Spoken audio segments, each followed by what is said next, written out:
Look at a clock right now. Whatever it says, it's wrong. Not because it's broken, and not by accident. Unless you're standing on one of a few lucky lines on the planet, that clock does not show the actual time where you are, the sun's time, the real noon over your head. It shows a number that was negotiated for you more than a century ago by railway engineers and diplomats in a conference room.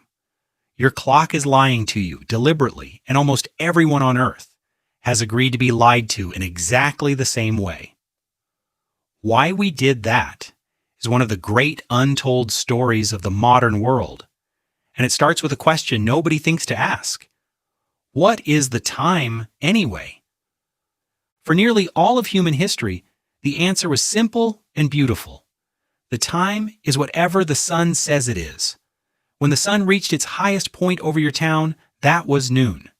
Not noon-ish, noon by definition. Sundials, church bells, the town clock, all of them were tuned to your local sky. And here's the part that sounds absurd to modern ears. Because the sun's highest point sweeps across the earth from east to west, every town had its own time.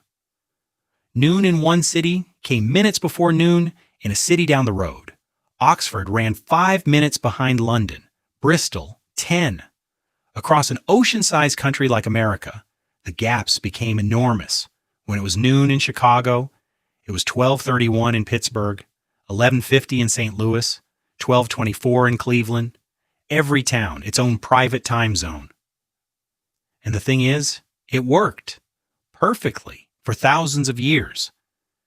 If it took 3 days to ride to the next city, who cared that its clocks disagreed with yours by 8 minutes? You'd never notice. Time wasn't wrong. Time was local, like accents. The idea that a farmer in Cornwall and a merchant in Edinburgh needed to share the same now would have seemed as pointless as demanding they share the same weather. So the real question isn't why time zones exist. It's what on earth happened that made humanity suddenly need to agree what time it was? The answer arrived snorting steam. The railways didn't just move people faster, they did something stranger. They made distant clocks collide. A train timetable is a promise about time. Depart 9:14, arrive 11:52. But arrive at 11:52 by whose clock? London's? Bristol's? The town in between? In the 1840s, this stopped being a philosophical question and became a practical nightmare. Passengers missed trains because the station clock and their pocket watch were both correct for different towns. Timetables printed columns of corrections. And on single-track lines where trains ran in both directions on the same rails, and safety depended on precise scheduling, a few minutes of confusion wasn't an inconvenience. It was a collision waiting to happen. So Britain's railway companies did something quietly revolutionary.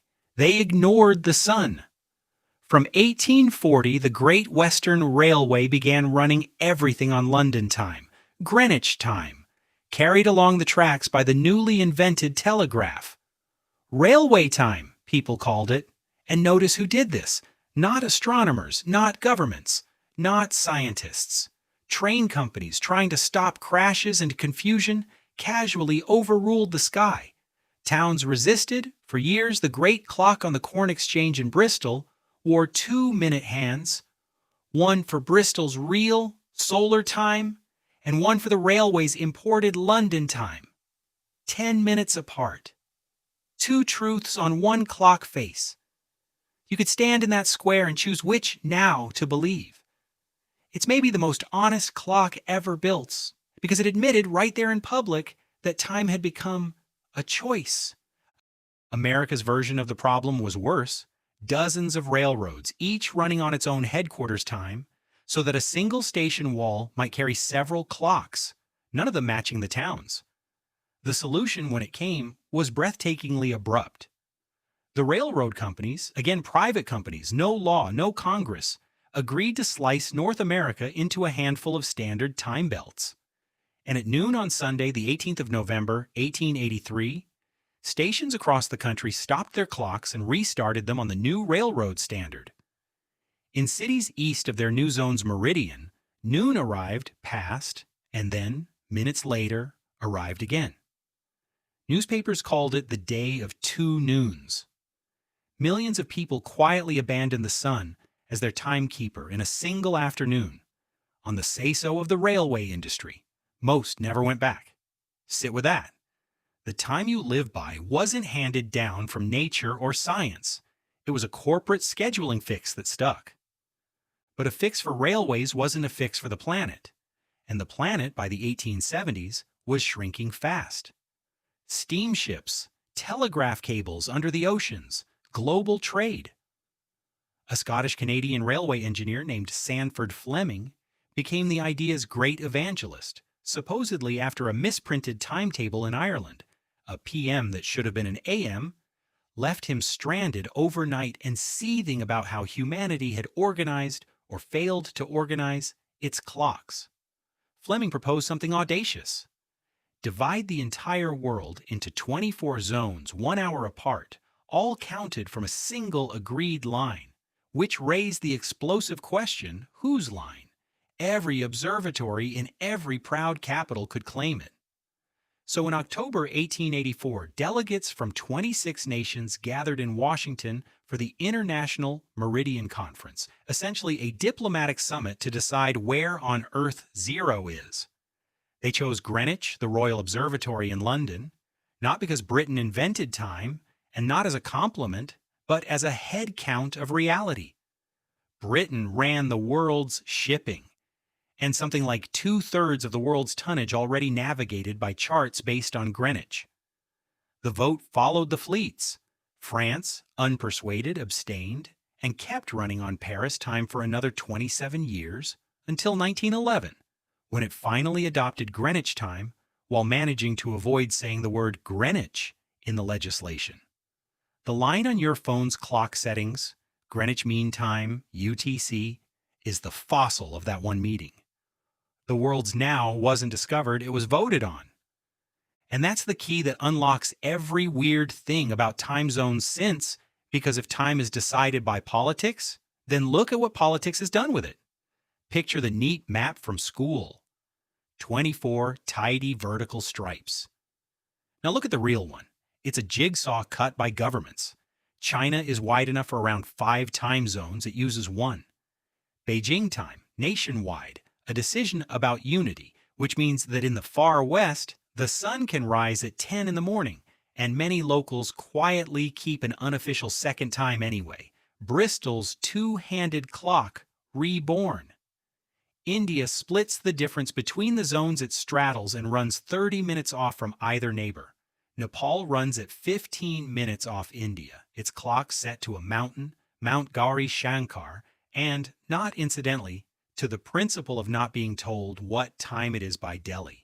Spain has run an hour ahead of its own sky since 1940, when Franco aligned the country's clocks with Berlin. A wartime gesture nobody ever undid, which is part of why Spanish dinner happens so famously late.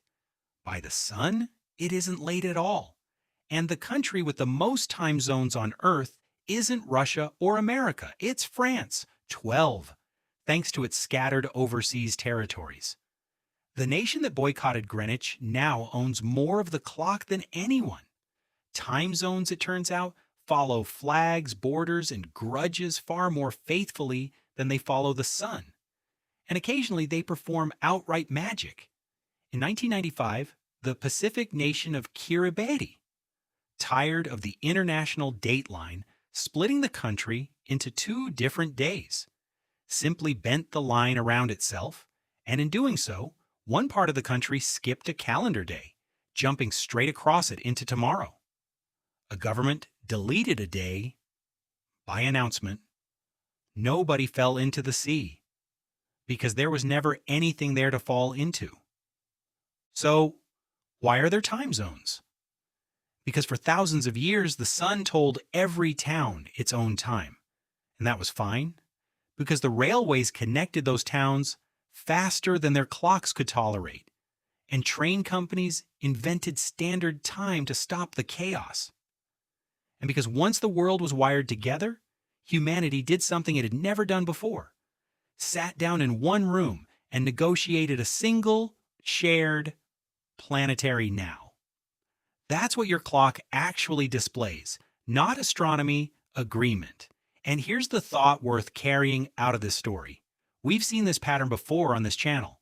Gold is valuable because everyone agrees it is. Countries exist because millions of strangers imagine them together. Time zones are the same trick, maybe the purest version of it. Billions of strangers coordinating their entire lives to a number none of them chose. But if you think agreeing on the hours was hard, the hours were the easy part. The calendar on your wall took 3,000 years of arguments, a Roman dictator, a pope, and a mathematical error that lasted 16 centuries, and Britain once deleted 11 days, causing actual unrest. Who really invented the calendar you're living by? That's the next story, and it's worth knowing. Thanks for watching.